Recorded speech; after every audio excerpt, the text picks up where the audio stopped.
Do you think it would be good to get into a swing trade with Netflix or Meta? They have dipped quite a lot from their highs. You're talking my language. I love to swing. So first of all, swing trade. Sorry, I think last time I mentioned the word swing, people made a lot of comments. They thought it was very funny.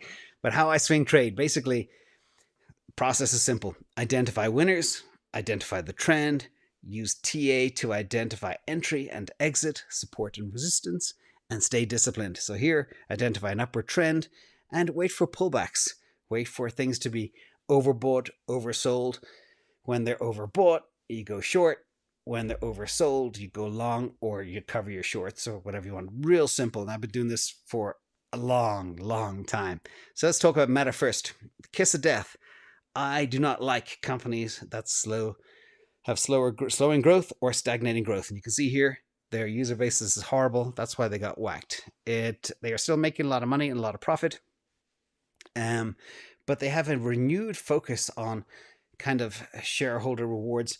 They're pumping billions into this thing called Reality Labs, which is their version of the true metaverse. And I think that's going to come from another company. I don't think anybody trusts Facebook to run their metaverse or for them to be in their world. I think it just looks, ugh. I wouldn't touch it. And their stock buyback program is designed to line the shareholders' pockets. Let's talk about stock buybacks and the equivalence to token burning. Just for those who may not realize, I believe token burns are generally the same thing as a stock buyback. You do it when the growth is slowing or there's problems and the insiders want to increase PE ratios, which will increase market value, or reduce the supply, which increases the price of tokens. So the whales, etc., will get richer, crimping supply. And a stock buyback, as I mentioned, boosts the PE ratio. So whenever a company does a type of stock buyback, unless they're still on very rapid growth, I see that as a red flag.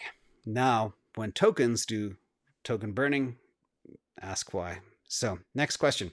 Or next stock. No. So Meta, I wouldn't touch. Netflix, swing trader? Question. So PE is 31, earnings growth 16%, 1-year target 500. Trading a little over 300 right now. It's looking better than Meta. So let's look at the chart.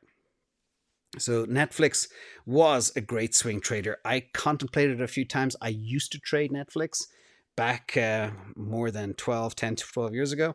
But you see here a beautiful swing range in 2020 where we hovered between, it was like 400 and up to 580, 600 in that beautiful tight range. That's what you look for that swing trade range. And just so you guys can see, you see sell the tops here on the two lines in the middle.